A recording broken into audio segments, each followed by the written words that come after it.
है जहाँ भी देंगे ऐ वतन के लिए। हर कदम अपना करेंगे, हर कदम अपना करेंगे ऐ वतन के लिए।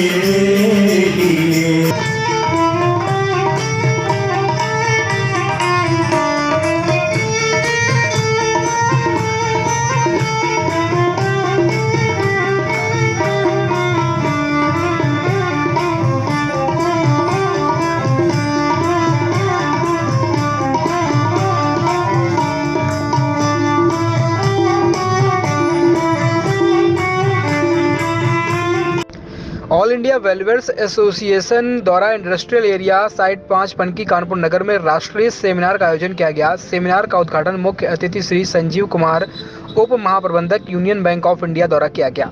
मुख्य अतिथि द्वारा सेविनियर का विमोचन भी किया गया है। वहीं सेमिनार का प्रारंभ सरस्वती वंदना के साथ शुरू हुआ है। संजीव कुमार ने अपने संबोधन में बैंक कर्मचारी और मूल्यांकनकर्ताओं के मधुर संबंधों का जिक्र करते हुए मूल्यांकनकर्ताओं को बैंक का एक महत्वपूर्ण अंग बताया और बैंक अधिकारियों और मूल्यांकनकर्ताओं की ईमानदारी से काम करने का सुझाव दिया। सेमिनार में विभिन्न प्रदेशों से लगभग 150 प्रतिनिधियों ने भाग लिया है। इस सेमिनार में वक्ता के रूप में श्री ओपी वर्मा दिल्ली, श्री चंदन घोष कोलकाता, श्री सतीश वोगरा दिल्ली, श्री दिनेश एन शर्मा लखनऊ, श्री रमेश चंद्र पांडे गोरखपुर, श्री एस दास कानपुर और प्रोफेसर मैनाक घोषाल कोलकाता आदि ने मूल्यांकन के विभिन्न पहलू पर अपना विचार रखा। एसोसिएशन के अध्यक्ष श्री एस दास ने अपने परिचयात्मक भाषा में मूल्यांकन पेशे के वर्तमान काम करने की सलाह दी है। ऑल इंडिया वेलवेयर्स एसोसिएशन की तरफ से आपको बता दें कि मुख्य अतिथि को संस्था के जनरल सेक्रेटरी श्री के उपाध्याय ने बुके देकर स्वागत किया और संस्था के सभापति श्री एस दास, उप सभापति Shri MK Srivastava, Shri Anand Singh treasurer, doctor रजत खरे कानपुर सेंटर के चेयरमैन श्री आशुतोष श्रीवास्तव और सचिव श्री आलोक अग्रवाल ने प्रतीक चिन्ह देकर मुख्य अतिथि का सम्मान किया। टेक्निकल चर्चा के साथ ही सभापति और उपसभापति जनरल सेक्रेटरी के नेतृत्व में हर सदस्यों की आम समस्या पर विचार किया गया। सभागार में उपस्थित सदस्यों की समस्या को ध्यान में रखते हुए यथासंभव निराकरण का उपाय ढूंढा गया।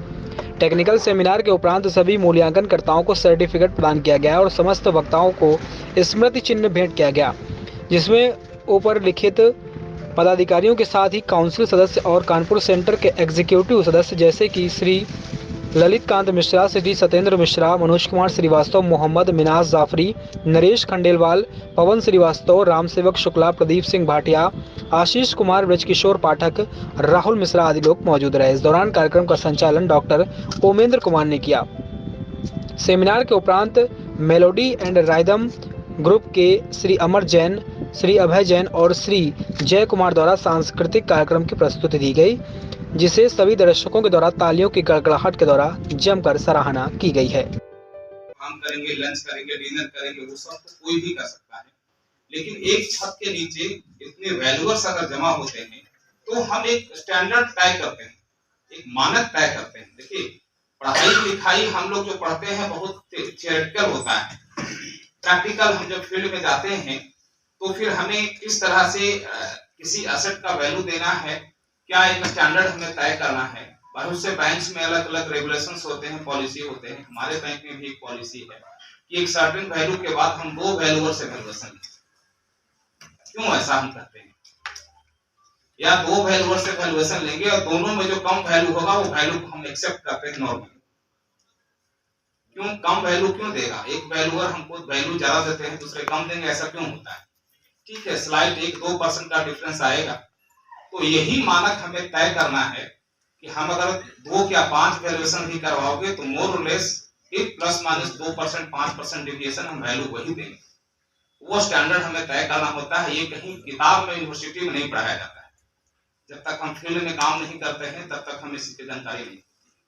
हम बैंकर्स होते हैं, हम भी फील्ड में काम करते करते आप लोग के साथ रहते रहते बहुत सी बातें आपकी हम सीख जाते हैं, हमारी बातें आप सीख जाते हैं, अंदर की बातें आप भी जानते हैं, हम भी जानते हैं।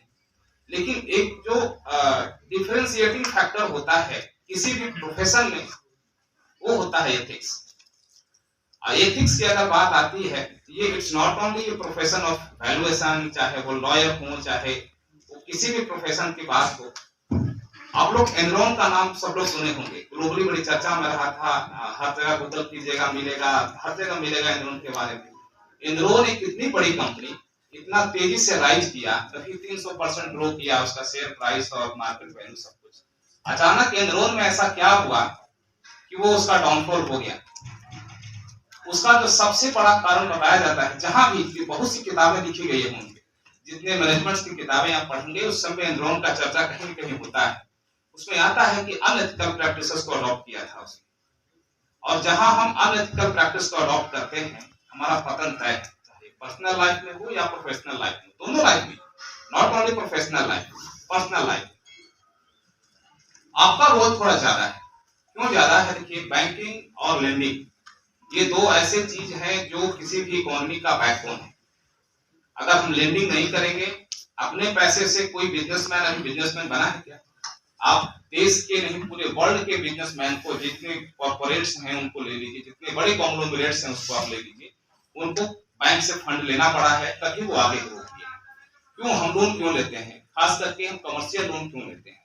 आज हमारे पास पैसे नहीं है, हम 1000 करोड़ का सेटअप खड़ा कर सकते हैं, तो लेकिन हमारे पास 100 करोड़ का सेटअप है, तो 900 करोड़ का सेटअप हमें कोई दे देता है। फ्यूचर में हम कैश जनरेट करेंगे एंड वो कैश जनरेशन एडिक्वेट होगा कि हम जहां से कैश लेंगे या जहां से भी लोन लेंगे उसको रिपे कर देंगे विद इंटरेस्ट। तो इमेजिन कीजिए अगर हम लोग भी ऐसा बैंक हो, एनबीएफसी हो, जो भी लेंडिंग करता हो अगर बंद कर दे, या बंद कर दे नहीं तो कम कर दे, तो कभी ग्रोथ पॉसिबल नहीं होता है। और लेंडिंग सोलली डिपेंड करता है दो प्रोफेशनल, जैसा मैं बताया, एक वैल्यूअर और दूसरा हमारे एडवोकेट। देखिए, 3 बेसिक प्रिंसिपल है लेंडिंग का। मैं आपको 3 बेसिक प्रिंसिपल है। बहुत पहले हम लोगों को बताया गया था कि अगर आप लेंडिंग करने जाते हो तो छोटा लोन 10,000 रुपए का अगर पीएम स्वनिधि का लोन करते हो या 10,000 करोड़ का आप लेंडिंग करते हो, 3 बेसिक क्वेश्चन आता है। पहला क्वेश्चन है होम टू लेंड, कौन है जिसको लोन देना है, जिसको हम बेसिक केवाईसी कहते हैं। जानिए उस व्यक्ति के बारे में, जानिए उस कंपनी के बारे में, जानिए उस फर्म के बारे में, कौन है जो लोन लेना चाहता है। और दूसरा आता है कि किस चीज के लोन लेना है, पर्पस बताइए, किस काम के लिए आपको लोन लेना है। सर्टेन रेस्ट्रिक्टेड एरिया है, आप सब जानते हैं, तो 2-3 ऐसे रेस्ट्रिक्टेड एरिया है जिसको हम लेंड नहीं कर सकते हैं। और तीसरा सवाल आता है जो सबसे महत्वपूर्ण है कि कितना लेंडिंग करना है। अच्छा, हम बात कितना की करते हैं, आपका रोल, आपका रोल वहीं पे आता है कितना लेंडिंग करना है, वेरी वेरी इंपॉर्टेंट। और एक लेंडिंग का एक जो मार्केट होता है ना, वो कितना स्ट्रॉन्ग मार्केट है, इस पे डिपेंड करता है कि हम कितने एथिकल हैं। अनएथिकल प्रैक्टिसेस कहीं भी हम नाम नहीं लेना चाहेंगे। बहुत से ऐसे बैंक के आप स्टाफ को जानते होंगे जिनको भारत सरकार ने पद्मश्री से सम्मानित किया और अल्टीमेटली बैंक ने उनको टर्मिनेट कर दिया। क्यों टर्मिनेट किया? कि वहां भी कहीं न कहीं अनएथिकल प्रैक्टिसेस को अडॉप्ट किया गया। जिस व्यक्ति ने इतना बड़ा मुकाम हासिल किया हो कि एक बैंक के इतने बड़े ओहदे पर जाए, वहां से बैंक उसको टर्मिनेट कर दे, ये इस बात का इंडिकेट करता है कि हम कहीं न कहीं एथिकल प्रैक्टिसेस को अडॉप्ट करते आ रहे थे, उसको हम छोड़ दिए और अनएथिकल प्रैक्टिसेस को अडॉप्ट किए। So ethics makes the difference everywhere. So एक स्ट्रॉन्ग एथिकल प्रैक्टिसेस हम इस पे अडॉप्ट करते हैं।